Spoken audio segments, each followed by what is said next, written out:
My name is Adrian Nanchev, and this channel is all about helping you become a remarkable entrepreneur. So, subscribe and click on the bell notification for the latest uploads. Now this is episode 26 of 101 Entrepreneur Mistakes and Lessons, and this one is about having a spouse, girlfriend or boyfriend that supports what you believe in and even goes along the same ride as you. So, my first girlfriend was very negative towards business and negative towards money, and had some rather toxic beliefs and opinions of money and the people who made money. My second girlfriend, however, was much more supportive in the beliefs towards business and money and freedom, the results of having a good, leverageable, smart business. The problem with her is that she wasn't willing to take the next step from being an employee to being an entrepreneur. And the lesson that I learned by being with her is that the person you're with, you have to be in sync in your beliefs, in what you want to do in your life, and influencing her, or him, whoever it is, and how they can take their life to the next step as well.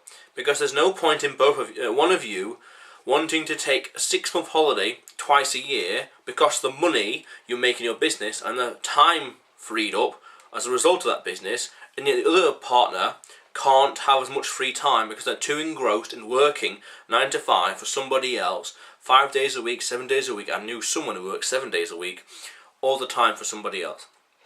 That's a massive mismatch. You can't have that. You've got to have somebody who will be supportive of what you're doing, and someone that you can also support back as well.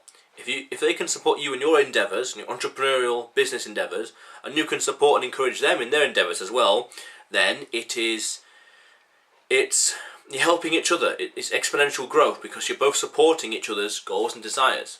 And I'm telling you that when you both work in sync towards a better goal for yourself, you can both take a 6-month holiday twice a year. You won't have to work for somebody else. Instead, you're working purely on your own goals, on your own priorities, and doing what you love. Competence with what you're doing, and happiness. Those are only 2 requirements in business and or in life as well.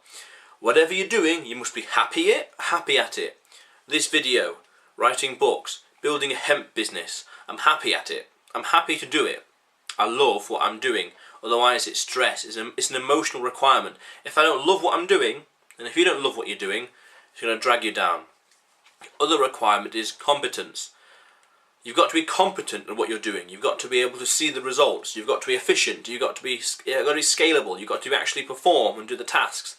Otherwise, if you can't perform, you won't see the results. You'll do all this energy and all do this. You put out all this energy and do all this effort and stuff and planning, but you will get no output, and that can be discouraging. So the second girlfriend that I was with, she was more than happy to do what she was doing, 5 days a week, 11 hours, 12 or so hours a day now. I've encouraged her to become an entrepreneur. Take what she knows and monetize it. Share it with the world. Do her knowledge justice and share it with the world. But she doesn't yet dare to do that for one reason or another. I think she wants to see me have some successes. She wants me to build this channel, create these blogs, create these videos. She wants to see success before she's willing to do it as well, because she's getting tired. She's getting tired of working, and she realises that she doesn't want to do this forever. She wants the freedom, but she also wants other things as well, but she knows she can't get them.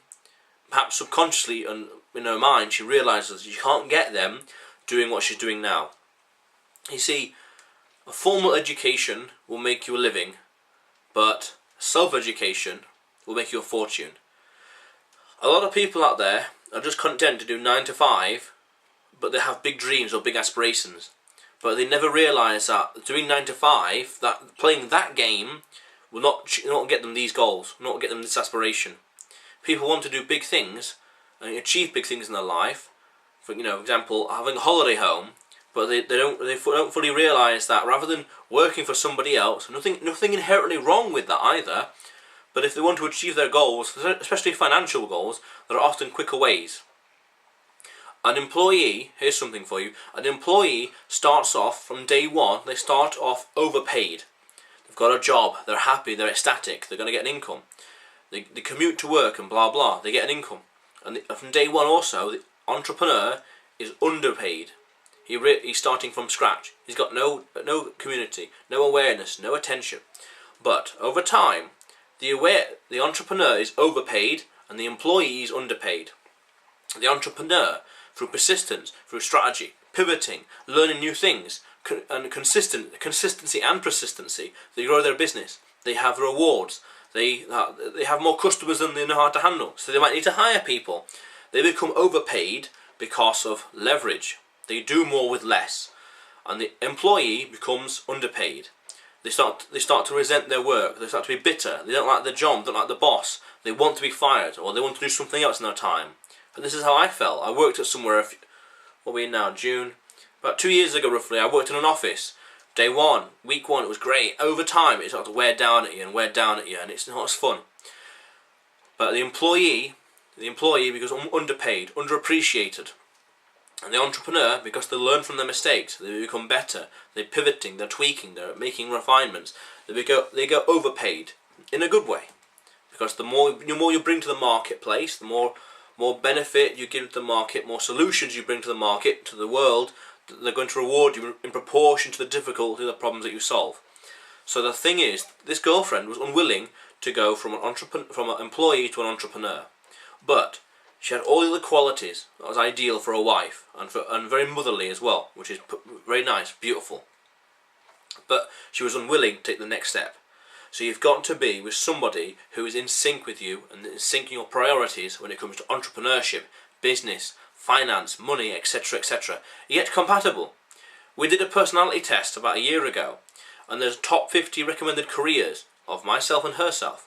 And the number one career for me was CEO. And this is interesting because I'm building another business. We want hemp, to do with textiles and hemp, cannabis sativa. So number one is CEO, and for her, to do with childcare, and she's very much a motherly person. And interestingly, number 50 on my list was childcare, and number 50 on her list was CEO. So we're interestingly compatible together, and that's what you need in a partner. You need to be someone who is in sync and compatible with your business, because you don't want someone that's going to drag you down. You want someone that can uplift you, and someone that you can uplift as well. Because as a couple, as a union, as a husband and wife, for example, when you raise each other up, the family, the children, the prospects, the future, etc., etc., grandparents, mother-in-laws, etc., they rise up as well. There's that saying, rising tide lifts all boats. When the husband and the wife are getting better, creating more money, solving more problems for customers, doing more for the world, the family gets better as well.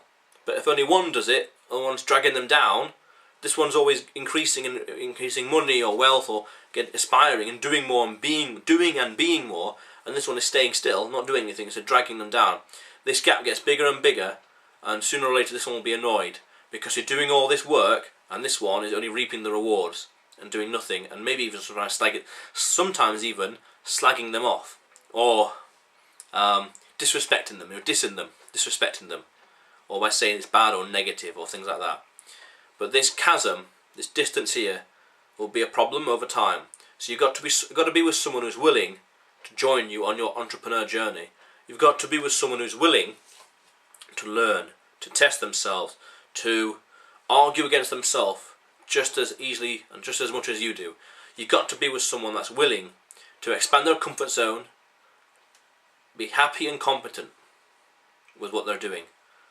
Otherwise, a massive mismatch. So if this is your first time to the channel, subscribe, click on the subscribe button below and click the bell notification next to it for the latest uploads. And you'll see me again soon in the future. How cool is that?